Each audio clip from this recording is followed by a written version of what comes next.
Did you know that a CEO's choice of words during a company meeting can impact stock prices? It's a fascinating example of how language isn't just about communication, it's intrinsically linked to power. In the workplace, this power dynamic becomes even more evident. The way we speak, our tone of voice, even our silences, all contribute to the intricate dance of establishing authority and navigating relationships. Think about the last time you had a conversation with your boss. Did you choose your words carefully? Were you conscious of your body language? We often adapt our language based on who we're interacting with, highlighting the inherent power structures at play. This isn't necessarily a bad thing. Understanding these dynamics can empower us to communicate more effectively.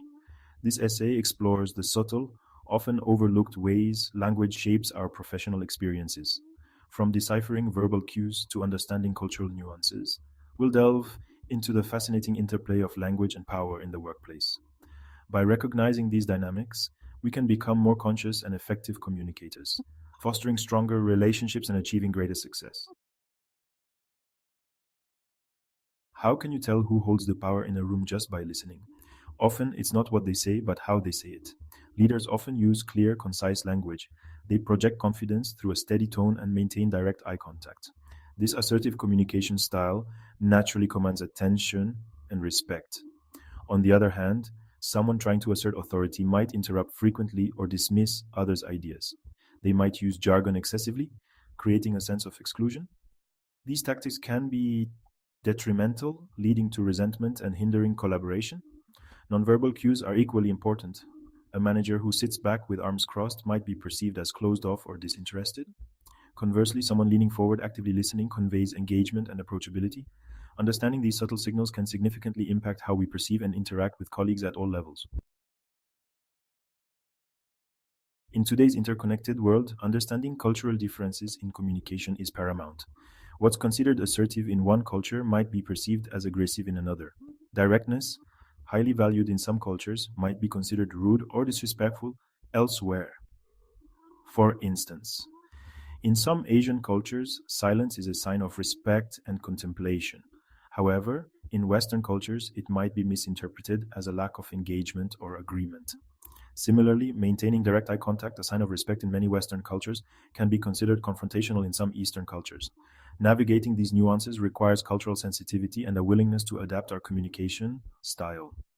By being mindful of these differences, we can avoid misunderstandings, foster stronger relationships, and create a more inclusive and harmonious work environment.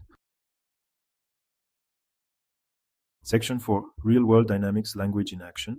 Let's consider a common workplace scenario, a team meeting. Imagine a team member, Sarah, presenting a new idea.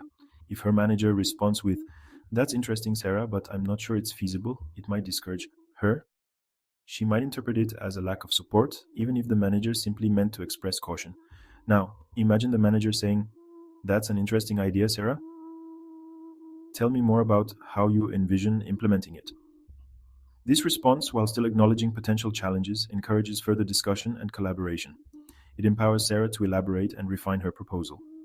This simple example highlights how subtle shifts in language can dramatically impact team dynamics. By choosing words that empower and encourage, we create a more positive and productive work environment. Section 5, Mastering the Art, Your Key to Success. Mastering the art of language in the workplace is an ongoing journey. It requires self-awareness, empathy, and a willingness to adapt. Start by paying attention to how you communicate. Are you assertive without being aggressive? Do you listen actively and encourage open dialogue? Reflect on your interactions with colleagues. Are there any recurring misunderstandings? Could cultural differences be a factor? By analyzing our own communication patterns, we can identify areas for improvement. Remember, effective communication is a two-way street. It's not just about speaking clearly and confidently, but also about listening attentively and being sensitive to nonverbal cues. By embracing these principles, we can unlock the true power of language, transforming our workplaces into spaces of collaboration, respect, and shared success.